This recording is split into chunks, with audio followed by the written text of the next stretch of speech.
Robert Duvall. You won't believe this. One of Hollywood's most respected actors once called a legendary director an actor's enemy. Not in a whisper, on camera. And that was just the opening jab.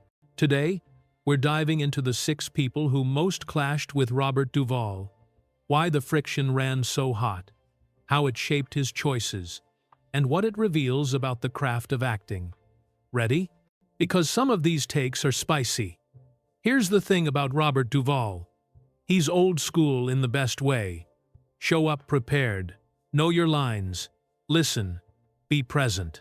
If you bring ego or gimmicks to set, he's not impressed.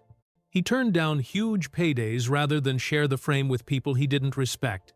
And on at least one set, a dust-up with a screen legend got so tense a mediator had to cool things down. That's the world we're stepping into, brutally honest, no sugarcoating, and zero patience for fluff. Marlon Brando. Let's start with the elephant in the screening room. Duvall admired the revolution. Brando sparked naturalism, quiet power, the effortless stillness. But he hated the reliance on cue cards.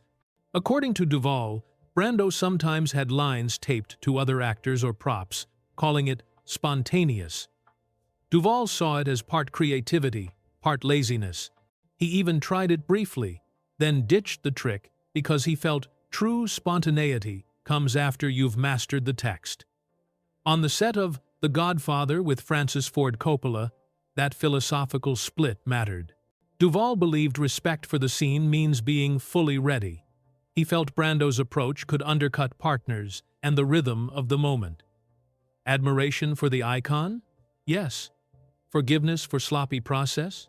Not a chance. Henry Hathaway. Jump to True Grit. 1969.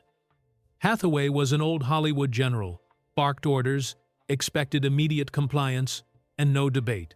Duvall, even in his 30 seconds, was a let-me-live-it actor. When Hathaway gave line-read orders, tighten here, tense there, Duvall felt the life draining out of the scene. Imagine being told when to feel. For Duvall, that's anti-truth. Their dynamic became a tug-of-war, control versus authenticity. He rarely even brought up Hathaway later, which tells you everything. Some experiences aren't worth rehashing. If acting is oxygen to Duvall, Hathaway's set felt like holding your breath. Bruce Beresford. Now for a twist. The director who oversaw Duvall's Oscar-winning performance in Tender Mercies, 1983, was also someone he clashed with. Bruce Beresford favored precision. Duvall favored flow. That can be a great marriage or a grind. Here, it was both. The performance is sublime. Small gestures, spare dialogue, gorgeous stillness. But Duvall felt micromanaged at times, like the edges of his instincts were being sanded down. The lesson? Even masterpieces can be born out of friction. You can argue in the kitchen and still serve the best meal of your life. Duvall didn't deny the result. He just never pretended the process was easy. David Fincher. You know Fincher's reputation. Take after take, until the molecules align. 40, 50, 70, whatever it takes. Many actors swear by it. Duvall? Hard pass. To him, that level of repetition can flatten the soul of a moment. There was even talk of him being approached for a role around the time of Say 7N, and whether it was schedules or instinct, he stepped away. His view was simple. Truth appears when actors are trusted, not pummeled by repetition. Is Fincher wrong? Not necessarily. But for Duvall, that's not how you chase lightning. You invite it in, quietly, once you've done the homework. Stanley Kubrick. Here's the famous burn. Duvall called Stanley Kubrick an actor's enemy. Not because the films weren't brilliant, he acknowledged their power, but because he felt the performances in The Shining and A Clockwork Orange got pushed past truth into a mannerism. How can you tell take 1 from take 70?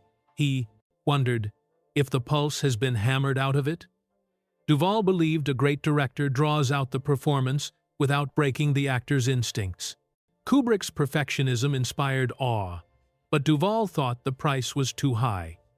You can respect the genius and still question the method that was his stance, clear and unflinching. Robert De Niro. This one's not a feud, more a philosophical fork in the road. Robert De Niro is the avatar of transformation. Weight gain, shaved heads, dialect drills, total physical overhaul. Duvall, by contrast, values what happens in the quiet. Listening, presence, the unshowy choices that land with a thud in your chest. He once quipped that De Niro is very good at playing Italians half-compliment, half-nudge at typecasting. Over the years, Duvall worried that some actors can slip into self-parody if they start believing their own myth. He kept it cordial in public, but the message stayed firm. The real work isn't the prosthetics or the pounds, it's the silence between lines. Now, step back and look at the pattern. With Brando, it was discipline. With Hathaway and Beresford, it was control versus breathing room. With Fincher and Kubrick, it was the toll of obsessive takes. With De Niro, it was the difference between transformation and presence. In every case, Duvall's compass points to the same north. Respect the craft. Prepare so thoroughly that spontaneity becomes possible. Don't bully a scene. Don't hijack your partner. Don't worship the gimmick. It's blue-collar wisdom in a town that often crowns flash over fundamentals. And let's be honest, there's a real question lurking here. Was Duvall protecting the essence of acting, or was he just stubborn about the old ways? Maybe a bit of both. But watch his best work.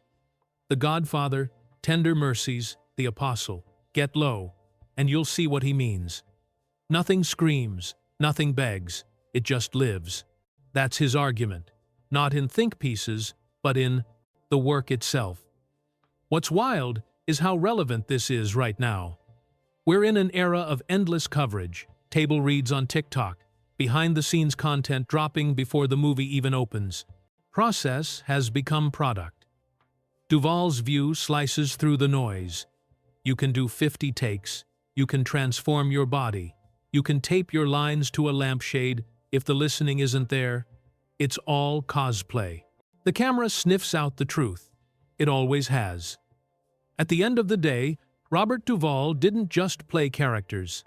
He defended a code. Prepare hard, listen harder, let the scene talk. Everything else?